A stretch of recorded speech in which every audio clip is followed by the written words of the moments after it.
say out here today, but, you know, 46 years old. My dad's been in prison a long time for something he never committed, something he never did.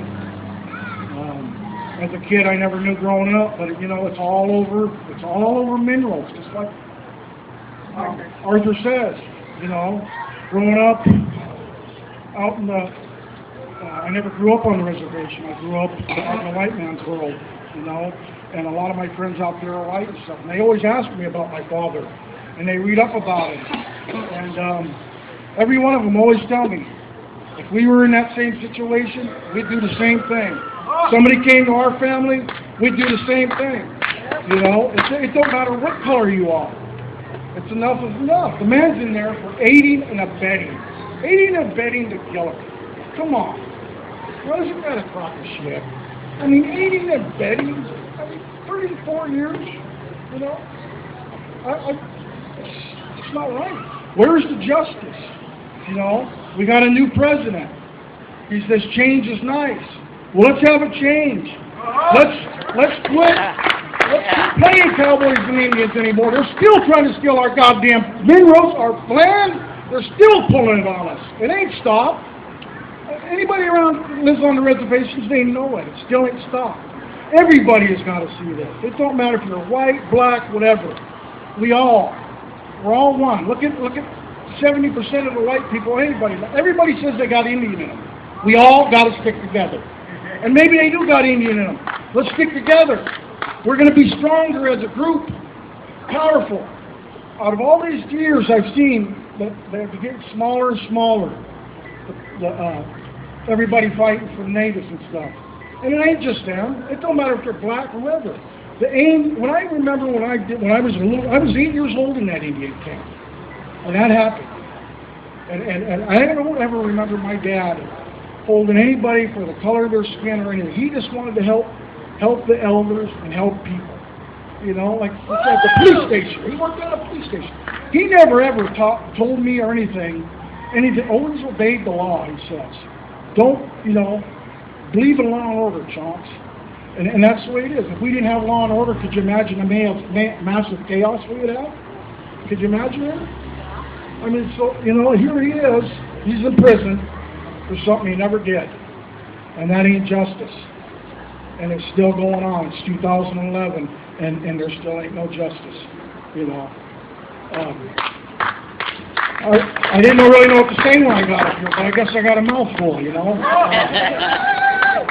You know, I remember my dad as a kid going fishing with him. You know, I've only met him a handful of times. I never knew him to be a bad person. Never. He never, ever taught me nothing like that, you know. It's just enough's enough. You know, it's 2011, and a change is supposed to be here. Let's have a change. Well, you know, I feel bad for the feds. But, you know, is this really justice holding a man there that they can't actually really convict? I guess they're proud of that. They're happy with it. You know? What do you say? Will they ever let him out? No, I don't know. We hope so. You know? I hope to see my dad again free someday. You know? I remember as a little kid sitting in the sweat lodge with him. I hope I could sit in the sweat lodge with him someday. You know, the only peyote meeting I ever went to, I went with my dad. He taught me, the little time I'd known him for 8 years when I was with him, he taught me a lot, you know. And then he didn't want me to get involved. He was worried about it. You know, look where he's at. You know, but it's a matter of all our people, We got to stick together. And I don't care what if you're Navajo or whatever or Pat, whatever. We're all natives. We all need to stick together, and that's the way it's supposed to be. What would the grandfathers say if we were down here fighting and acting like little kids? That ain't good. They'd probably be ashamed of us acting like that, you know. And I'm just now getting back into my heritage. I was out of it for a long time, you know. But I'm into getting more involved in stuff. But like I want to say again, it's, you know, it's 2011 and we're ready for a change. We got to all plan together and start fighting this, you know, whenever it is. The other day, a couple months ago, I went to a youth thing, and I was talking to this Indian guy. He's a young guy, and he told me, he said, this guy was only 22 years old. He told me, he goes back there. He goes in New Mexico or wherever he was. Told me, you're back there and they're still trying to steal our land. I said, it's 2011, they're still going on? Yeah. He goes, they're still after our land back here. Pretty soon we won't have any land. If you ever see that big map they got that I always look at, and it says back in 1800 or whatever, we had all this land. And then it goes to a little land. Then it goes to a little land. Then in 2015, whatever it is, the Indians have no land. And that's where it's going. They're taking all our land. This wasn't our land to sell and give. The grandfathers told us the land wasn't ours to sell. It's for everybody, for us to live on. But greed and just they took it.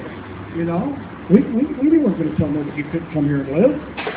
You know, if we were greedy people, we would have killed them all when they showed up. We're like on that book, come out there, get out of here. You know, we weren't like that. We were all peaceful. You know, not all Indians were mean. That ain't true, you know. I am. You are? Well, you need to mellow out, brother. That won't get you nowhere. But anyways, I'm glad I could be here and I could speak for you guys, and I hope I can do a little better job for you next time. And thanks for supporting Leonard Peltier.